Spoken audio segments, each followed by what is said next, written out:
प्रश्न। लेंचो को किस बात की आशा थी? उत्तर।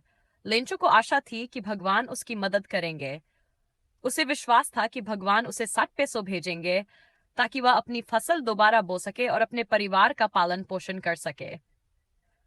संक्षिप्त उत्तर। लेंचो को आशा थी कि भगवान उसकी सहायता के लिए 60 पैसों भेजेंगे क्योंकि ओलावृष्टि से उसकी फसल नष्ट हो गई थी।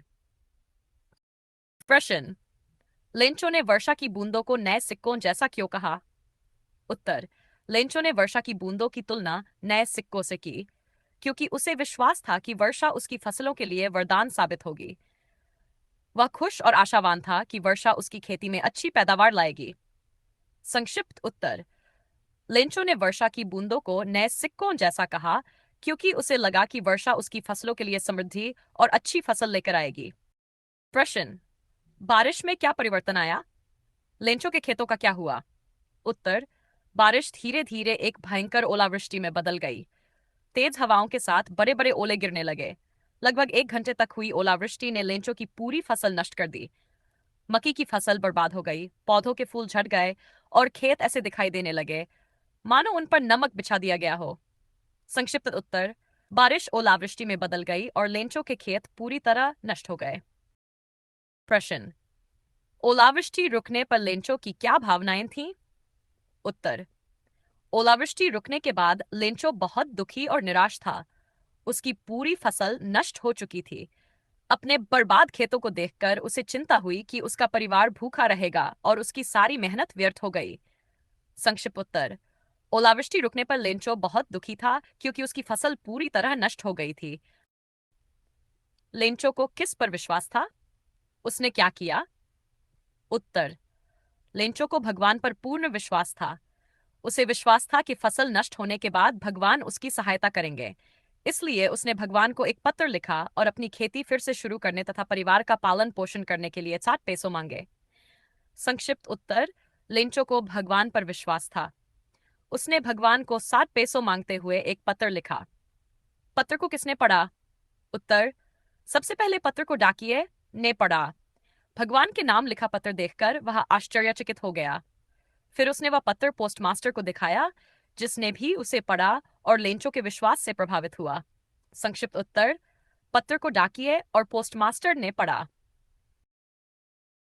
प्रश्न। इसके बाद पोस्टमास्टर ने क्या किया? उत्तर। पोस्टमास्टर लेंचो के भगवान पर विश्वास से बहुत प्रभावित हुआ। उसने निश्चय किया कि वह लेंचो के पत्र का उत्तर देगा ताकि उसका विश्वास बना रहे।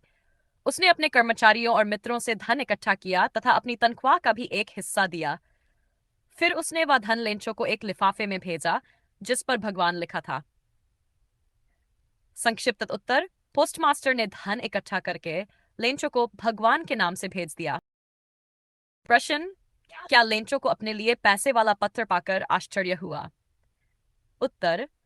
नहीं, लेंचो को पैसे वाला पत्र पाकर आश्चर्य नहीं हुआ। उसे भगवान पर पूरा विश्वास था और उसे यकीन था कि भगवान उसकी सहायता करेंगे। इसलिए पैसे प्राप्त करके वह आश्चर्यचकित नहीं हुआ। संक्षिप्त उत्तर। नहीं, लेंचो को आश्चर्य नहीं हुआ क्योंकि उसे भगवान पर पूरा विश्वास था। 2. उसे गुस्सा क्यों आया? उत्तर। लेंचो को तब गुस्सा आया जब उसने पैसे गिने और पाया कि वे भगवान से मांगे गए 100 पैसों से कम थे। उसे केवल 70 पैसों मिले थे। इसलिए उसे लगा कि किसी ने बाकी पैसे लिए हैं। संक्षिप्त उत्तर। लेंचो गुस्सा था क्योंकि उसे 100 पैसों के बजाय केवल 70 पैसों मिले थे।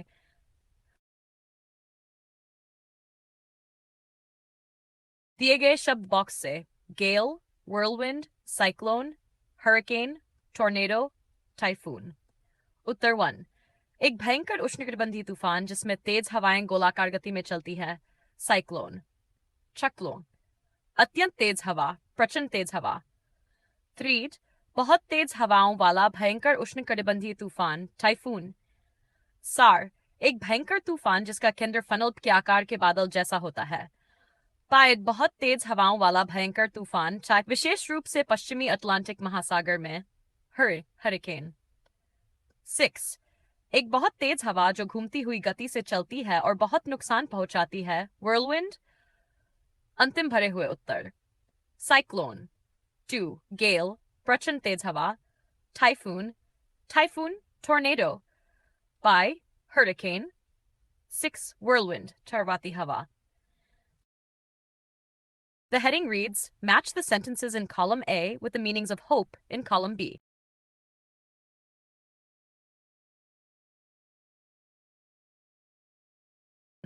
Today, we will learn how to join sentences using the relative pronouns who, whom, whose, and which. First, I often go to Mumbai, which is the commercial capital of India. Here, which is used to give extra information about Mumbai. Second, my mother, who cooks very well, is going to host a TV show on cooking. In this sentence, who refers to my mother and adds more information about her.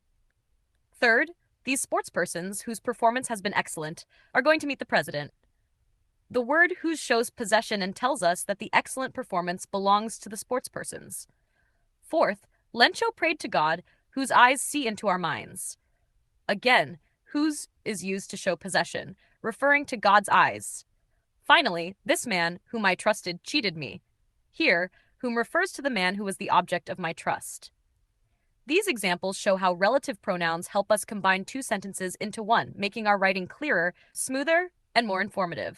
ईश्वर को पत्र, a letter to God, में कुछ वाक्यों में नकारात्मक शब्दों का प्रयोग करके विचारों को अधिक प्रभावशाली ढंग से व्यक्त किया गया है.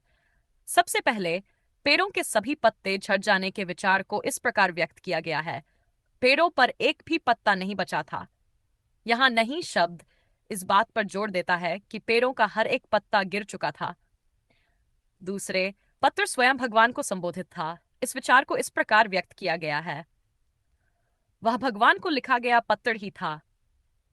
यहाँ कुछ भी कम नहीं, नथिंग लेस देन, वाक्यांश इस बात पर विशेष बल देता है कि वह पत्र वास्तव में भगवान के लिए ही लिखा गया था. तीसरे, डाकिये ने अपने पूरे जीवन में ऐसा पता पहली बार देखा था. इस विचार को इस प्रकार व्यक्त किया गया है.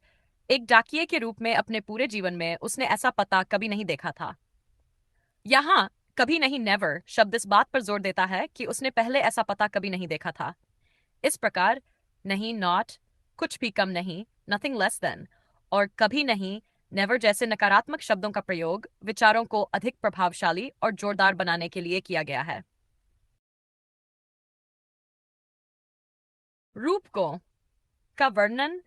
कहानी ईश्वर को पत्र गॉड में लेखक ने कई सुंदर रूपकों का प्रयोग किया है.